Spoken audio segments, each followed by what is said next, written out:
ganyan ho talaga ang ating mga mambabatas, wala ho talaga sa hulog.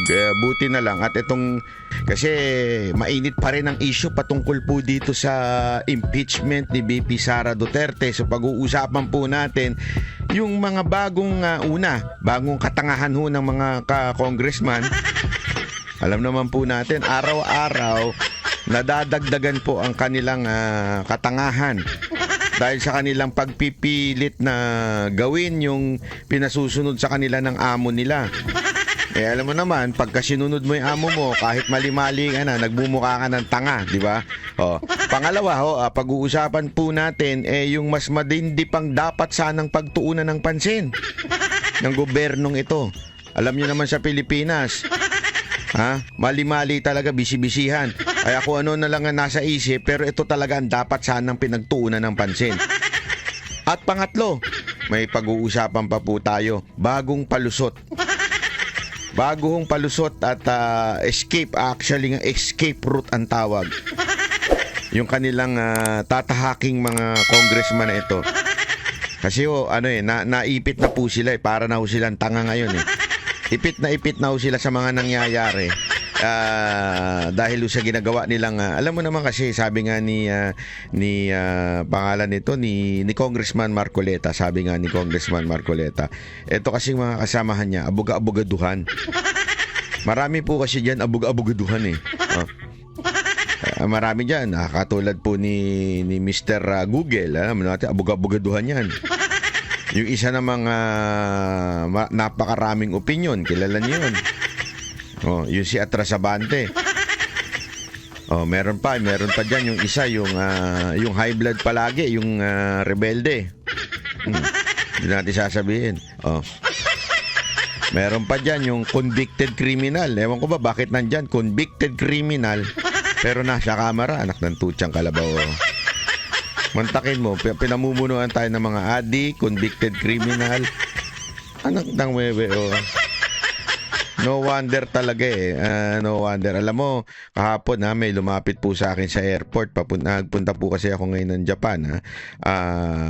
Kahapon po, papunta ako ng airport.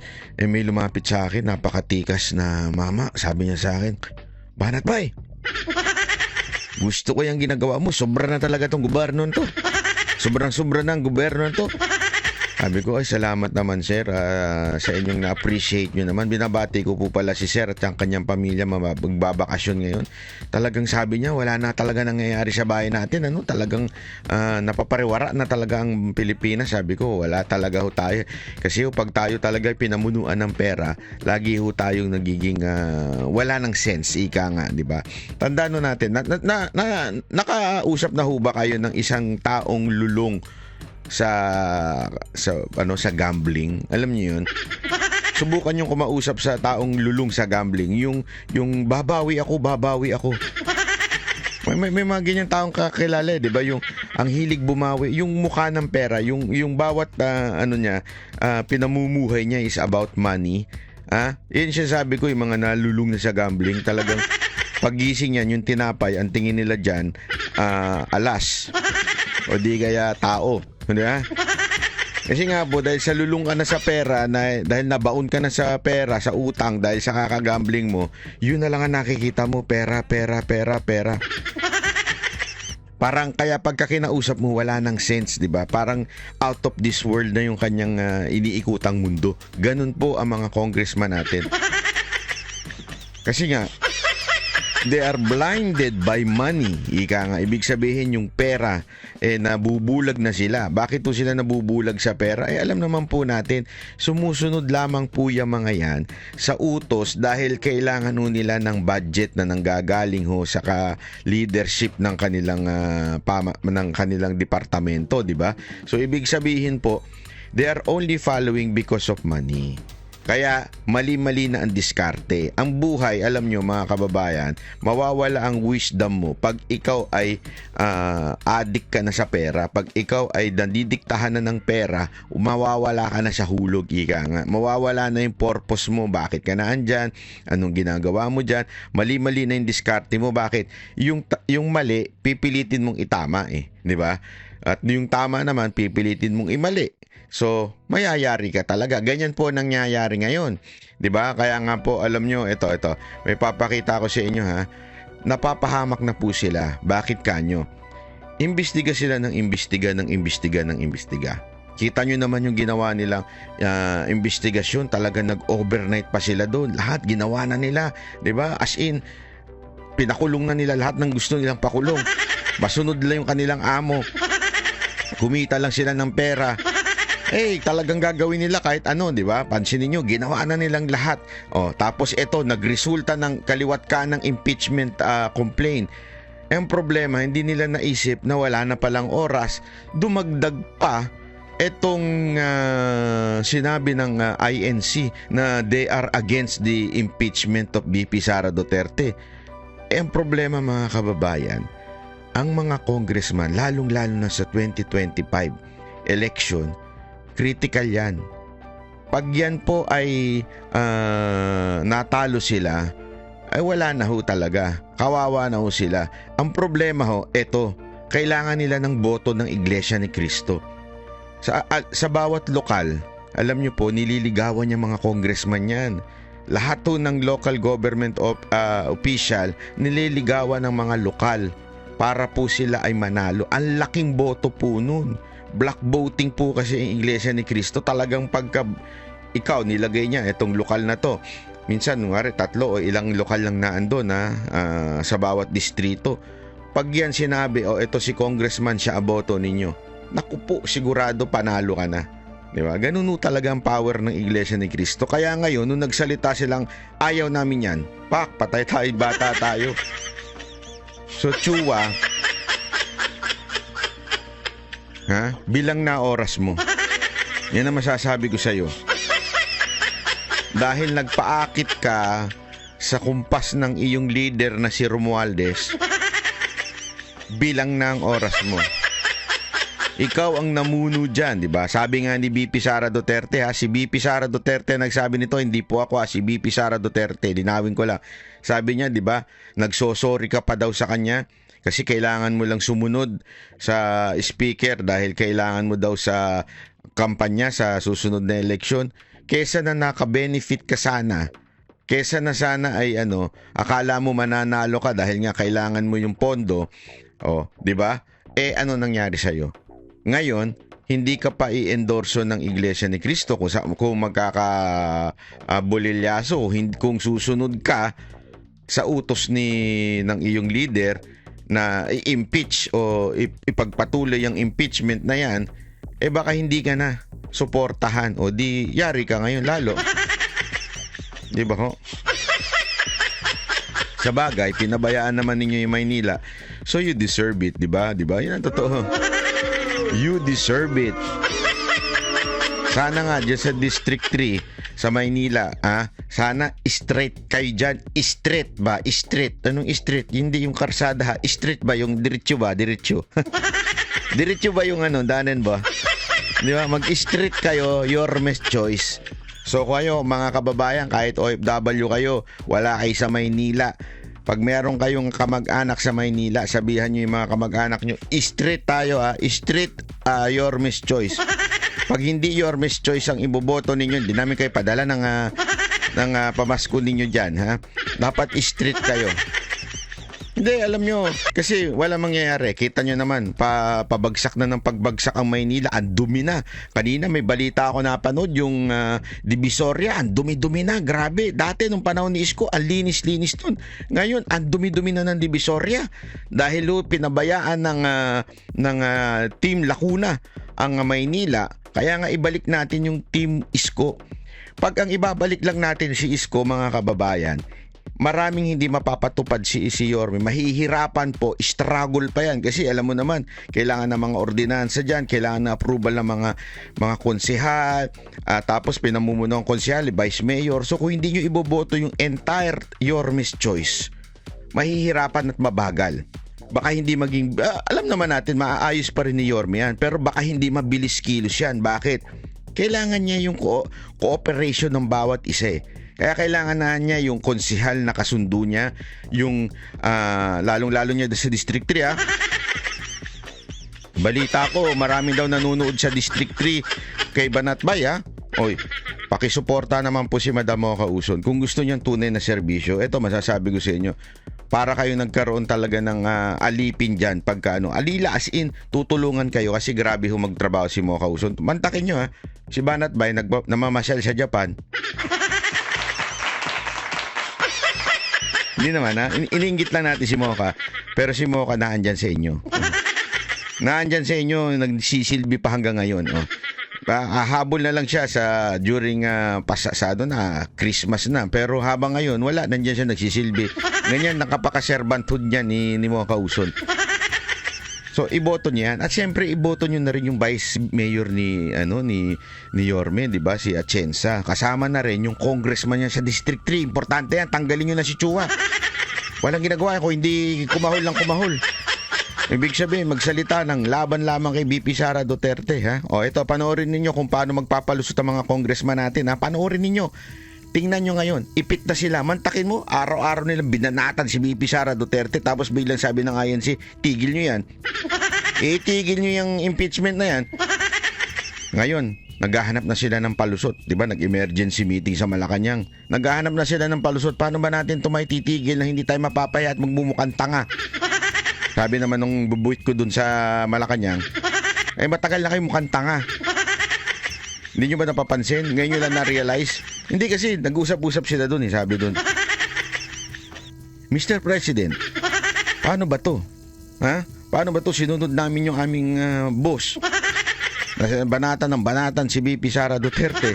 Tapos ngayon, mantakin mo, biglang nagsalita ang INC. Kailangan namin ng boto ng INC. Anong nang gagawin namin? Ano sa tingin nyo ng sagot ni Pangulong Marcos?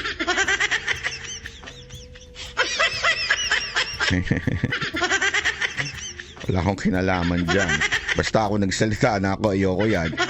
Kayo kasi, sunod kayo na sunod eh. Oh, tapos nga sila. Paano to? Magmumukha na kaming tanga. Pag hindi namin tinuloy-tuloy yung impeachment ni VP Sara Duterte. Sabi ng bibit ko, sumingit yung bibit ko eh. Maliit lang yun, maliit lang. Sabi niya, talaga kayong tanga. Tanga naman talaga kayo noon pa. O, eto, palusot nila ha.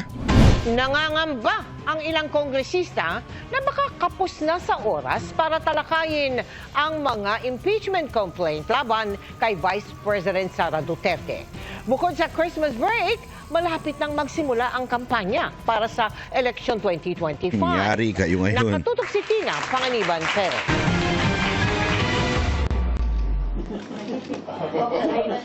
Sa isang mensahe, sinabi ni House Secretary General Reginald Velasquez. Napapasubo itong Secretary General no? Shit, nautusan lang to magsalita eh. Sigurado ni Romualdez. Ang posibleng paghahain ng ikatlong impeachment complaint laban kay Vice President Sara Duterte.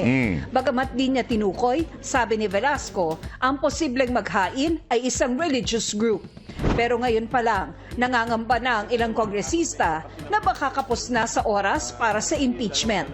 Sa Miyerkules ng susunod na linggo, idaraos ang huling sesyon ng Kamara bago ang kanilang Christmas break. At matapos ang ilang buwan, magsisimula na rin ang kampanya para sa eleksyon 2025. Kaya tanong ng ilang kongresista, may panahon pa ba para sa impeachment? I agree with some of my colleagues position na medyo kukulangan ng oras. Remember, yung practicality nung time kasi, December ngayon. Ang concern ko talaga is yung time. Kung possible pa because of the time. Diba? We have to face reality. By next year, come February, national campaign na. Ayan na po yung palusot ni Chua ngayon. Ay nako. Ayan na po ang palusot nila ngayon. Wala na kasi campaign eh. Wala na kasing oras. Hindi nyo naisip yan nun? Ayun yung pinagagagawa nyo? Wala nang oras eh. So ibig sabihin, aabuti na daw sila ng change of kasi magche-change ng ng house yung mga bagong boboto, bagong mananalo. So yun na yung papalit. So sila, wag kang mag-alala, hindi mo na abutan. Congressman Chua, hindi mo naabutan. Yung pinaplano ninyo, hindi mo naabutan. Sigurado ako hindi ka na mahahalal sa susunod. District 3, iboboto nyo pa ba ito? Ewan ko sa inyo, pag ibinoto nyo na po pa ito, tanga na ninyo. Hindi, sorry mga taga Maynila, pag ito ibinoto ninyo, tandaan ninyo, sa susunod na, malay nyo, mapalitan na leadership. Wala na kayong budget na tsaka, pambihira, may nangyari po ba sa distrito ninyo nung binoto nyo ito? Asa na yung project supposedly? Meron bang project na naganap sa inyo? O baka naman binibigyan lang yung mga barangay captain ninyo? Yung project, may nagawa ba ho sa inyo ito? Mantakin mo, nagbida-bida ito sa kamera. Ibig sabihin, sigurado tayo may mga budget ito na project allotment na galing sa kanilang speaker, di ba? Asa na yun? Meron ba? May nakita ba kayo na bagong naitayo dyan, si Chua? Kung wala, ang tanga ninyo kay boboto nyo pa uli ito, Ibig sabihin, alam na this. By March, local campaign. Sa ngayon, hawak pa rin ng Secretary General ng Kamara ang 2 impeachment complaint na inihain laban sa bise. Panawagan ng Makabayan Bloc na nag-endorso at nangangalap ng pirma para sa pangalawang impeachment complaint, bigyan ng pagkakataon ang impeachment. Panawagan natin, Mr. Chair, na i-honor ang pagkilos ng mamamayan. Yari kayo ngayon. Dahil nagtiwala po kayo dito sa aling to, alam mo naman tong alin to, mga traidor ito, mga ito Siguro inaasahan ninyo, sandali, easy lang, wag naman tayo masyadong kaagad dito sa impeachment na ito. Bigla naman kayo gusto nyo na mag-impeachment. Sandali lang, ang plano lang namin siraan lang si VP Sara Duterte. Paano na yan? Kailangan namin ng boto. Di ba? Yari kayo ngayon. Ng People's Impeachment Complaint, ang Vice Presidente ay nananatili sa pwesto, mananatiling may hawak sa public funds. Kung hindi natin tatangnan ang ating tungkulin to impeach official like Vice President. Alam niyo ba kung bakit galit na galit ito mga ito? Kasi nga po mga kababayan, ito mga kabayan Black, matagal na hong gustong matanggal ni BP Sara Duterte to sa Kamara kasi naniniwala si BP Sara Duterte na dito nang gagaling ang pondo ng kanilang grupo. Alam naman natin kung ano yung grupo nila, di ba? Alam po natin kung saan nadadala yan. So ibig sabihin po mga kababayan, kaya galit na galit, matagal na hong galit na galit si BP Sara Duterte. Mayor pa lang po siya ng Davao, galit na ito sa grupo ng mga sumusuporta doon sa mga mga rebelde nila doon sa Davao. Kaya ngayon, bumabawi ito mga ito. Kaya sila namumuno para talaga magantihan ho nila si BP Sara Duterte. Ngayon, nakipagkasundo sila siguro malamang, allegedly, doon sa leadership ng Kamara. Sige, kami ng tirador ninyo, kami ng bahala sa lahat. Basta kami na magdidiin dyan. Sakyan nyo lang kami. Yan, sinakyan ngayon ng Kamara. Pamumuno nito ni Chua. Kumantakin nyo. Ito si Chua, nakikipag-kunayb sa mga to. Alam nyo na. So, ibig sabihin, biglang napasubo sila. Alam mo naman yung mga congressman, bawi depende kung sino susuporta. Sinuportahan ng Kamara itong So, bumabawi sila ngayon, di ba? Nangyari? Hindi na nila mabawi. Patay ka ngayon. Yan ang problema sa inyo kasi bida-bida kayo Na ibinigay sa atin ng konstitusyon. Hinihingan pa namin ng reaksyon ng bise kaugnay rito. Para sa GMA Integrated News, Tina Panganiban Perez, nakatutok, 24 oras. Ngayon na, sinasabi ko na Yari kayo ngayon, di ba? Patay. So, hanap-hanap na kayo ng lusot ngayon kung anong sasabihin ninyo para po hindi matuloy yan. So, sinasabi nila ngayon, wala nang oras, mag-e-election na, di ba? Yari kayo ngayon. Patay talaga kayo. Pahiya kayo ngayon. Yan ang nangyayari sa inyo dahil sa mali ang motibo ninyo. Bakit ko kanyo nasabing mali motibo? Gusto nyo ho bang malaman kung bakit ko nasabing mali ang motibo nila? Ha? Gusto nyo malaman? Oh, ito, papakita ko ha. Ay, sandali. Ano yung ba't naman tayo? Yun. Sorry naman. Yung internet ko. Yun. Oh, eto na. Pakita ko sa inyo ha. Ito dapat kasi. Tingnan nyo ito ha. Papakita ko sa inyo. O, panoorin nyo. Kinumpirma ng Ay, hindi. Tama. Yan. Kinumpirma ng Philippine Statistics Authority na walang record ang mahigit 400 pangalang tumanggap ng confidential funds mula sa DepEd sa ilalim ni Vice President Sara Duterte. Ilang bagong resibo pa ang kinwestiyon ng mga kongresista dahil sa hindi magkakatugmang pangalan at pirma. At nakatutok si Jonathan Andal.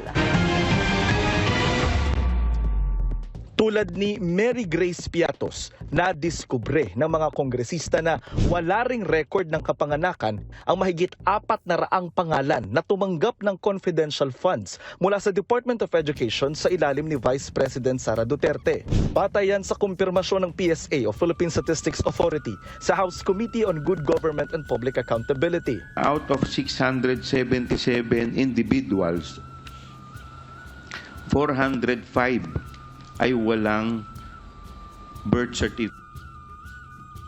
Ang record sa birth certificate o pwede nating sabihin na non-existent. Ang ibang pangalan may record sa PSA pero maraming kapangalan. Kasama sa walang birth record ang isang Kokoy Villamin na tumanggap ng confidential funds. Alam mo, maganda siguro. Hindi, ako suggestion ko dito sa kamera dahil since pinaninindigan nyo na yung katangahan ninyo na ibulgar ang mga pangalan ng supposedly na mga spy na mga nakakatanggap ng intel funds. Hindi kasi mga kaibigan, ibalik ko natin sa tamang pananaw ho ito. Ito ay confidential funds, intel funds. Ginagamit po ito para ho labanan yung insurgency. Bakit kanyo yung sa DepEd? Alam naman natin ang mga nag-iimbestiga dyan ay yung mga kumakalaban po sa mga NPA na ini-impluwensya nila yung mga schools. Baka sabihin ng iba dyan, di ba pang college lang naman yun? Hindi ho. Tandaan ninyo may mga schools na penetrate na ho nila since mula sa pagka-elementary, penetrate na ho nila yung mga schools. Kaya nga, di ba may mga school na pinasara dahil etong school na to pinamumunuan ng mga NPA. Yan, ganyan nung katindi itong mga animal na ho na ito. So, ibig ko lamang pong sabihin, kailangan po ng mga spy dyan, kailangan po ng intel funds dyan, confidential funds. Ibig sabihin, yung mga hindi mabubulgar na budget na inilalabas. Kasi in the first place, kung wala pala naman pala kayong tiwala, di sana hindi nyo na lang ibinigay yan. The confidential funds is like saying, eto ang budget nyo. Confidential yan. Kung saan man nyo gagamitin yan, may tiwala kami para gamitin nyo labanan ang mga NPA, labanan itong mga komunista, labanan itong mga insurgents na ito. Sa DepEd ito, sa OBP ito, sa Office of the President ito. So, yung pipirma, hindi pwedeng magpakilala. Kung gusto nyo, sagarin nyo ng katangahan, humingi na rin kayo ng picture. Ipahamak nyo na yung mga tumatanggap na mga spy, mga tumatanggap ng intel funds at saka ng confidential funds. Anyway, tanga naman na kayo. Sagad-sagarin nyo na. Hingin nyo na rin yung picture, hingin nyo na rin yung ID, hingin nyo na rin pati address para matunto ng mga NPA. Naintindihan natin ibig sabihin yan. Yan nga ang purpose niyan . Ang purpose niyan para mapigilan yung paglaganap ng NPA . Kayo naman, sige, hingi kayo ng hingi ng mga gusto niya. Siyempre, normal po, yung mga pangalan na yan ay mga mga AKA yan, parang Alabanat ba yan? Mga nagtatago. Although ako, hindi naman po ako nagtatago, pero yan po ang purpose niyan. Tapos kayo naman, hala, sige, anong ba pangalan nito? Ano ba pati? Mantakin mo. Alam mo na nagtatago yung mga tao na yan. Alam mong fake yung pangalan nila, mga alias lang yan. Pupunta ka ngayon dun sa PSA para tanungin, meron po bang address ito o birth certificate itong alias na ito? Kung ako sa PSA, binatuhan ko kayo isa-isa . Gago pala kayo. Alam ninyong alias yan. Tapos pahahanap nyo sa amin yung birth certificate niyan. Oh, siyempre, hindi nila magawa yun. Mga congressman yan. Pero ngayon pa man, ganun ho sila kahina ang kokote. Office of the Vice President, pero magkaiba ang pirma sa mga resibo.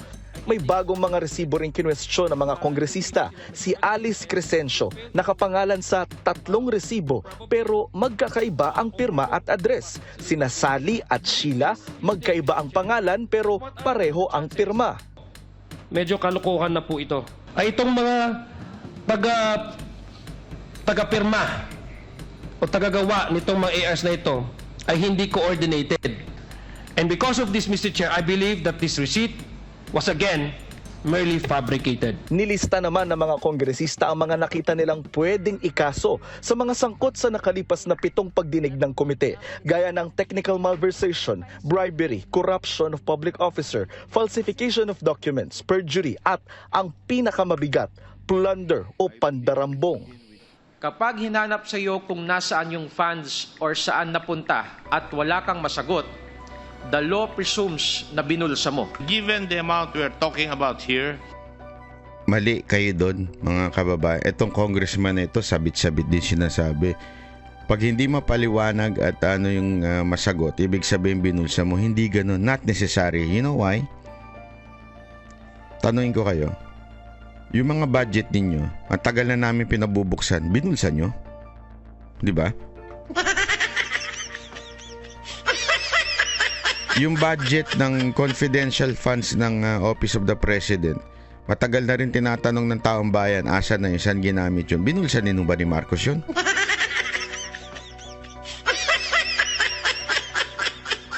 It's not necessary. Especially pagka confidential funds. Hindi mo nga dapat, kaya bira kayo, para kayo tangay. Noon pa, panahon pa lang ni Kopong-Kopong may confidential funds na. Ngayon lang ninyo binusisi ang confidential funds. You know why? Because, ewan ko kung mahina ang kukote ninyo ngayon, pero ngayon lang panahon na ito na ang ibig sabihin ng confidential funds ay public funds. Dapat ibulgar sa publiko ang confidential funds. Ngayon lang, sa panahon ninyo. Sa panahon ng mga noon, may utak sila. Kaya nga natin binigyan ng confidential funds yan. Bawal yan bulat-latin eh. Confidential nga eh. Sana kung ang budget na yan na hindi confidential funds, understandable, applied yung sinasabi nyo. Pero ito, confidential funds so ito. this may be under the crime of plunder. 612.5 million pesos na confidential funds ang hinahanap ng mga mambabatas kung saan ginastos. Sa ngayon, makaraan ng 8 pagdinig, tinatapos na muna ng komite ang investigasyon nila sa confidential funds ni VP Sara. Ito'y para bigyang daan muna ang impeachment laban sa bise na confidential funds din ang tinutumbok. Pero kinwestiyon ito ni Congresswoman Franz Castro, paano na raw iimbestigahan ang 2 military colonel na pinagbigyan di umano ng daang-daang milyong pisong confidential funds ni VP Sara. Bakit tinigil na natin doon? Hindi natin pinatawag yung 2 security officer na involved o yung tumanggap. Nagsalita na rin po yung AFP na nagkakaroon na rin po sila ng internal investigation. Wala rin po akong tiwala na magkakaroon ng partial. Wala ka naman talagang tiwala kahit kanino eh. 'Di ba, madam? Yun ang totoo. Wala kang tiwala. Hindi ko nga maintindihan. Tumatakbo pa kayo, nakikisali pa kayo sa gobyerno. Wala naman tiwala yung grupo nyo sa gobyerno. 'Di ba? Kaya nga ito, tanungin ko kayo, madam. Bakit yung grupo ninyo, CPP, NPA, NDF, bakit may NPA doon? Yung New People's Army humahawak ng armas. Bakit kanyo may ganun? Kasi nga, wala po kayong tiwala sa uniform personnel ng Pilipinas. Oh, hindi ko nga maintindihan, ba't pa kayo sumasali dyan sa loob ng kamara kung wala naman pa kayong tiwala? Di mag-rebelde na lang kayo?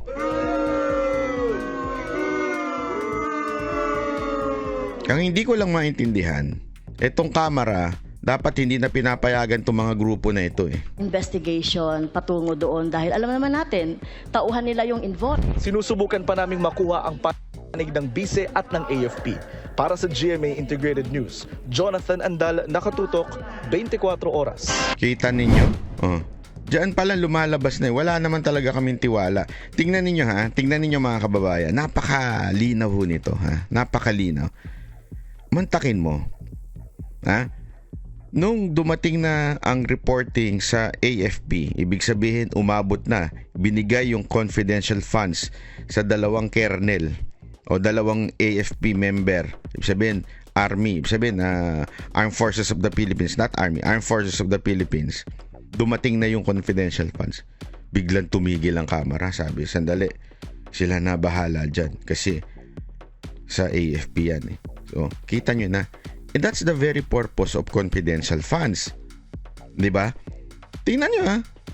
Ang simple-simple, ang tagal nang sinabi ng Chief of Staff ni BP Sara Duterte at saka nung nag-o-audit sa kanila, Sir, mga ma'am, dito po namin, Your Honor, Mr. Chair, binibigay sa kernel na ito, dito sa AFP member na ito, yung confidential funds kasi gagamitin nila yon. Ano ginawa nila? 'Di ba? Yung isang ali doon, ginipit nila. Bakit hindi ikaw? Bakit hindi ikaw? Bakit hindi ikaw? Hanggang na-contempt na siya. Pero nung eventually, nahimasmasan to mga animal na mga congressman na ito, 'di ba? O ito, nasa sa AFP pala. Wag na nating galawin yan kasi confidential yan. Gago pala kayo talaga.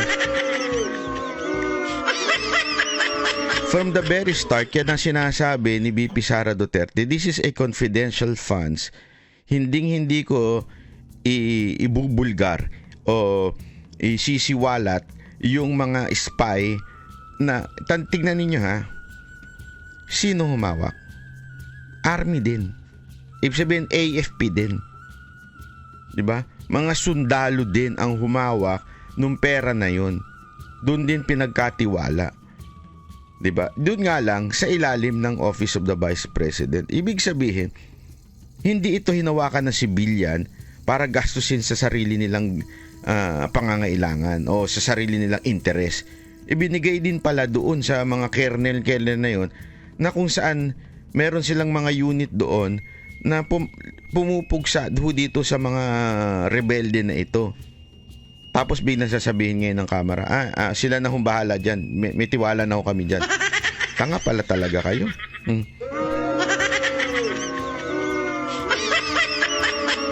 O di lalo tuloy nag-init ang puwit ng kasama ninyo na hindi nyo na mapigilan ngayon.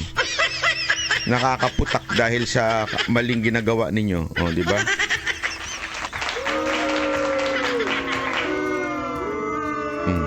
Pahiya kayo ngayon. Hindi nyo napansin? Napahiya kayo ngayon sa ginagawa ninyo. Yung pala, ganun din ang konklusyon ninyo. Ay, confidential funds yan. Hayaan nyo na ang AFP mag-imbestiga dyan. Tanga talaga ang pot. Gusto ko kayong tuktukan isa-isa eh. Alam nyo yun? Yun din pala ang konklusyon ninyo. Sana nung una pa, bago pa nagkagulo-gulo. O baka naman yan ang konklusyon na ngayon kasi dahil sinabi ng Iglesia ni Cristo na ayaw niya namin ng impeachment. Kaya yan na naging konklusyon nyo.